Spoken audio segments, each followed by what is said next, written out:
السلام علیکم ورحمۃ اللہ وبرکاتہ۔ کیسے ہیں آپ سب؟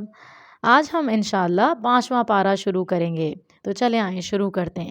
نحمدہ و نصلی علی رسولہ الکریم، اما بعد فاعوذ باللہ من الشیطان الرجیم، بسم اللہ الرحمن الرحیم۔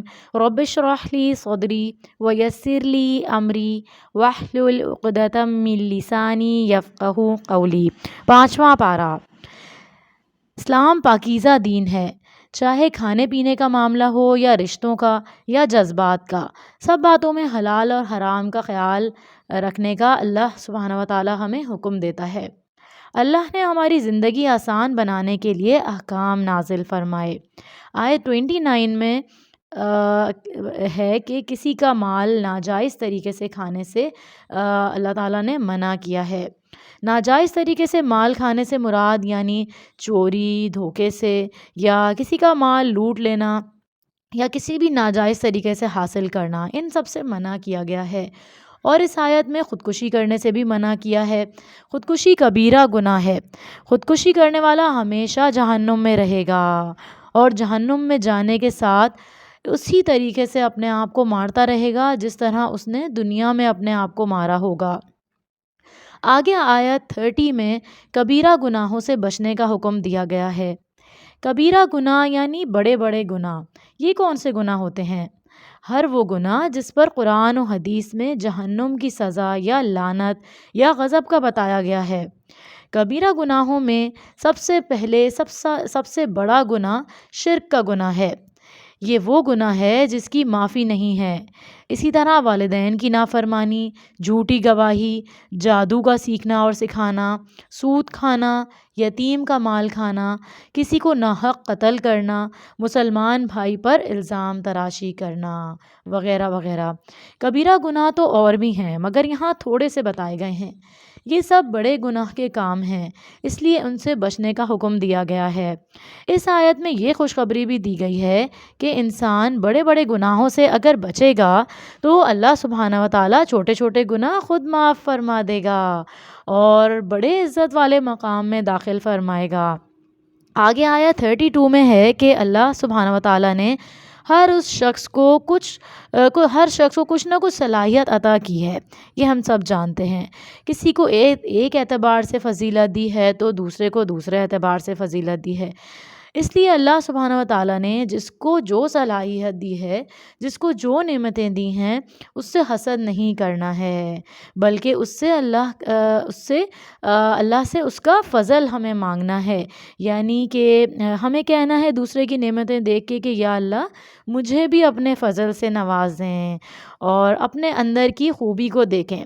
دوسرے کی نعمتوں کے چھن جانے کی دل میں تمنا نہیں کریں، یہ حرام فعل ہے۔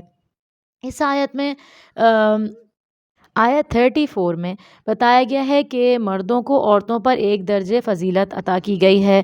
اللہ نے مرد کو خاندان کا حاکم بنایا، اس کو کمانے کی ذمہ داری دی ہے۔ عورتوں کی ضروریات پوری کرنا مردوں کا کام ہے، اس لیے مرد کو عورت پر ایک درجے زیادہ فضیلت دے کر گھر کا سربراہ بنایا گیا ہے۔ جتنی بڑی پوسٹ اتنی بڑی ذمہ داریاں۔ آگے آیت 36 میں والدین اور رشتہ دار اور پڑوسیوں سے نیک حکم کا کہا گیا ہے۔ اس آیت کا میں ترجمہ آپ کو پڑھ کے سناتی ہوں۔ اس میں اللہ سبحانہ و تعالیٰ نے فرمایا، اور اللہ کی عبادت کرو اور اس کے ساتھ کسی کو شریک نہ بناؤ، والدین سے اچھا سلوک کرو، نیز قریبی رشتہ داروں، یتیموں، مسکینوں، رشتہ دار ہمسائے، اجنبی ہمسائے، اپنے ہمنشین اور مسافر، ان سب سے اچھا سلوک کرو، نیز لونڈی اور غلاموں سے بھی جو تمہارے قبضے میں ہیں۔ اللہ تعالیٰ یقیناً مغرور اور خود پسند بننے والے کو پسند نہیں کرتا۔ اس آیت کی آخری لائن میں بتایا گیا ہے کہ اللہ ان لوگوں کو پسند نہیں کرتا جن کو اگر کچھ خوبیاں، مال و دولت زیادہ مل جاتا ہے تو وہ اتراتے ہیں، اکڑتے ہیں، غرور کرتے ہیں، جو دوسروں کو حقیر سمجھتے ہیں۔ تو بچوں، ہمیں اپنا جائزہ لینا ہے کہ کہیں ہم میں یہ بری عادت تو نہیں ہے۔ آگے کی آیت نمبر 43 ہے۔ اس میں بتایا گیا ہے کہ شراب نوشی کی وجہ سے نشے کی حالت میں نماز کے قریب نہیں جاؤ۔ نماز اس وقت پڑھنی چاہیے جب تم پورے ہوش و حواس میں ہو کہ کیا پڑھ رہے ہو اور اس آیت میں طہارت کے احکام بھی بیان کیے ہیں اللہ تعالیٰ نے۔ اس آیت میں مزید یہ بھی حکم ہے کہ ناپاکی کی حالت میں نماز پڑھنا یا مسجد میں جانا منع ہے۔ نماز کے لیے وضو کرنا نہایت ضروری ہے، اس کے بغیر نماز نہیں ہوتی۔ اور اگر غسل کے لیے پانی نہیں ملے تو پاک مٹی سے تیمم کر لینا چاہیے۔ تیمم کا طریقہ یہ ہے، تیمم میں چہرے اور ہاتھوں کا مسح کرنا شامل ہے۔ صرف ایک بار ہاتھ کو مٹی پر مار کر اس میں پھونک مار کر چہرے اور دونوں ہاتھوں پر پھیر لیا جائے۔ آگے آیت 56 میں جہنم کے عذاب کے بارے میں بتایا جا رہا ہے۔ ہمیں اللہ سے آگ سے بچنے کی دعا کرنی چاہیے۔ اللہم اجرنا من النار، اے اللہ ہمیں آگ کے عذاب سے بچا۔ آگے آیت میں ہے کہ جو لوگ اللہ اور اس کے رسول کی اطاعت کریں گے وہ انعام یافتہ بندوں کے ساتھ ہوں گے۔ انعام یافتہ لوگ یہ ہیں: انبیاء، صدیقین، شہداء اور صالحین۔ اور آگے اسی طرح آیت نمبر 86 میں ایک اور مینر سکھایا جا رہا ہے، اور وہ کیا ہے؟ سلام۔ اور اللہ سبحانہ وتعالیٰ نے فرمایا وَإِذَا حُيِّيتُم بِتَحِيَّةٍ فَحَيُّوا بِأَحْسَنَ مِنْهَا أَوْ رُدُّوهَا إِنَّ اللَّهَ كَانَ عَلَى كُلِّ شَيْءٍ حَسِيبًا۔ ترجمہ: جب کوئی شخص تمہیں سلام کہے تو تم اس سے بہتر اس کے سلام کا جواب دو، یا کم از کم وہی کلمہ کہہ دو، یقیناً اللہ ہر چیز کا حساب رکھنے والا ہے۔ سلام دراصل ایک دعا ہے جو ہم ایک دوسرے کو دیتے ہیں۔ السلام علیکم ورحمۃ اللہ وبرکاتہ۔ تم پر سلامتی ہو اور اللہ کی رحمت ہو اور برکتیں نازل ہوں۔ کتنی پیاری دعا ہے۔ تو اس لیے جو سلام کرے اسے اس جیسا سلام یا اس سے بہتر سلام کا جواب دینا چاہیے۔ آگے آیت میں بتایا گیا ہے کہ مومن کا قتل شدید جرم ہے، ایسا شخص ہمیشہ جہنم میں رہے گا۔ اس کے بعد آیت نمبر 100 میں ہجرت کا بیان ہے۔ ہجرت کے معنی ہیں ایک جگہ سے دوسری جگہ منتقل ہونا۔ تو ہجرت سے مراد یہ ہے کہ اگر کسی علاقے میں مسلمانوں کو اسلام پر عمل کرنا مشکل ہو رہا ہو تو ایسی جگہ چلے جانا چاہیے جہاں اسلامی تعلیمات کو آزادی سے ادا کر سکیں۔ نبی کریم صلی اللہ علیہ وسلم اور مسلمانوں کو مکہ کے مشرکین نے بہت تنگ کیا، تو آپ صلی اللہ علیہ وسلم نے اپنے ساتھیوں کے ساتھ مکہ سے مدینہ ہجرت کی تھی۔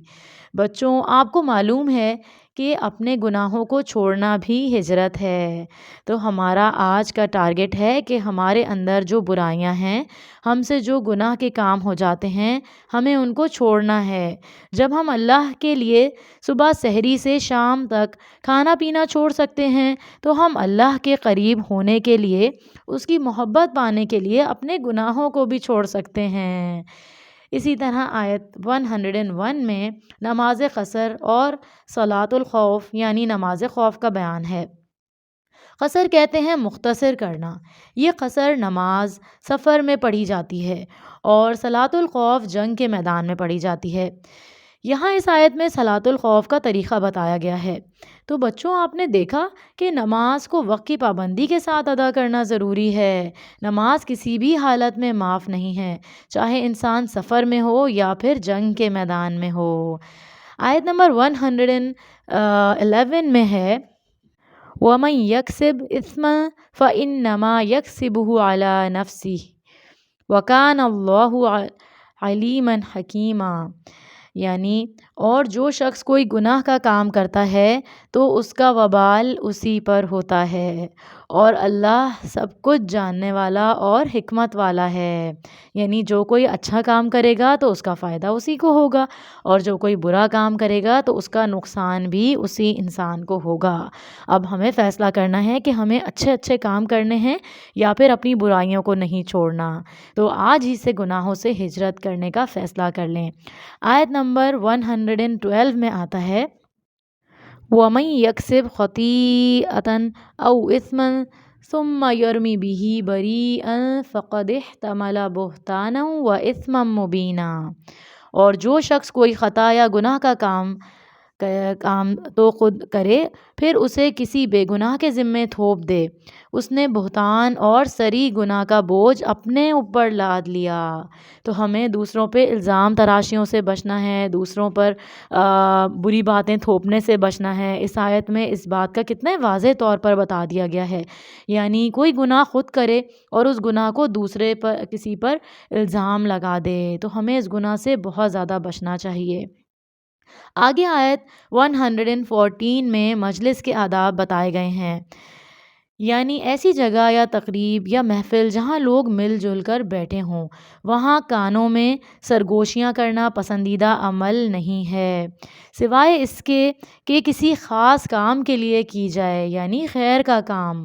وہ خیر کے کام کون سے ہیں؟ اگر دو لوگوں میں صلح کروانی ہو، یا کسی نیکی کا کام کرنا ہو، یا سرگوشی کی جا سکتی ہے، لیکن غیبت یا چغلی یا حسد کی اجازت نہیں ہے۔ اللہ تعالی ہم سب پہ رحم فرمائے کہ ہم ان ساری بری عادات کو ہمیشہ کے لیے چھوڑ دیں۔ آگے کی آیت 140 میں غلط مجلسوں میں بیٹھنے کی سزا بتائی گئی ہے۔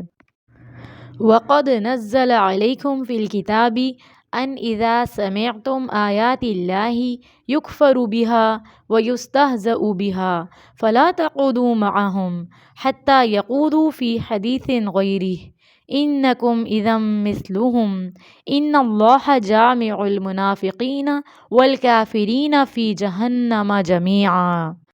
اور اللہ نے تم مومنوں پر اپنی کتاب میں یہ حکم نازل فرمایا ہے کہ جب تم کہیں سنو کہ اللہ کی آیتوں سے انکار ہو رہا ہے اور ان کی ہنسی اڑائی جا رہی ہے، تو ان کے پاس مت بیٹھو جب تک وہ لوگ اور باتیں نہ کرنے لگیں، ورنہ تم بھی انہی جیسے ہو جاؤ گے۔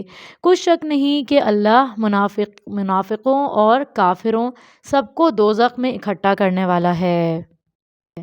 کتنا زیادہ خبردار کیا ہے اللہ سبحانہ وتعالیٰ نے اس آیت کے اندر ہمیں کہ ایسی مجلس میں نہیں بیٹھنا چاہیے جہاں اللہ کی آیات اور اللہ کے دین کا مذاق اڑایا جا رہا ہو، رسول اللہ صلی اللہ علیہ وسلم کی سنتوں کا مذاق اڑایا جا رہا ہو۔ اسی طرح آیت نمبر 142 میں بتایا گیا ہے کہ منافق کی نشانی ہے کہ وہ نماز میں سستی کرتا ہے۔ اللہ تعالی ہم سب پر رحم فرمائیں اور ہمیں نماز کو اس کے اولین وقت میں پڑھنا نصیب فرما دیں۔ اور کیا کرتا ہے؟ لوگوں کو دکھانے کے لیے نماز پڑھتا ہے، اللہ کا ذکر کم کرتا ہے۔ رسول اللہ صلی اللہ علیہ وسلم نے فرمایا، منافقوں پر فجر اور عشاء سے زیادہ کوئی نماز بھاری نہیں۔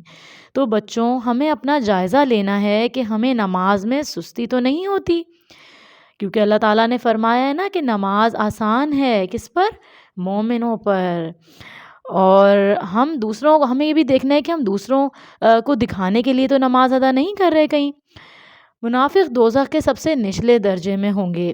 ہمیں منافقت سے بچنے کے لیے خوب دعا اور سخت محنت کرنی ہوگی، توبہ کرنی ہوگی، اللہ سے اپنا تعلق مضبوط کرنا ہوگا، دعائیں مانگنی ہوں گی۔ اللہ تعالیٰ ہم سب کی اس پر خاص مدد فرمائے۔ الحمدللہ 5واں پارہ مکمل ہوا۔ اللہ تعالیٰ ہم سب کو اس پر عمل کی توفیق عطا فرمائے۔ وآخر دعوانا ان الحمدللہ رب العالمین۔ سبحانک اللہم و بحمدک، اشہد ان لا الہ الا انت، استغفرک و اتوب الیک۔ السلام علیکم ورحمۃ اللہ وبرکاتہ۔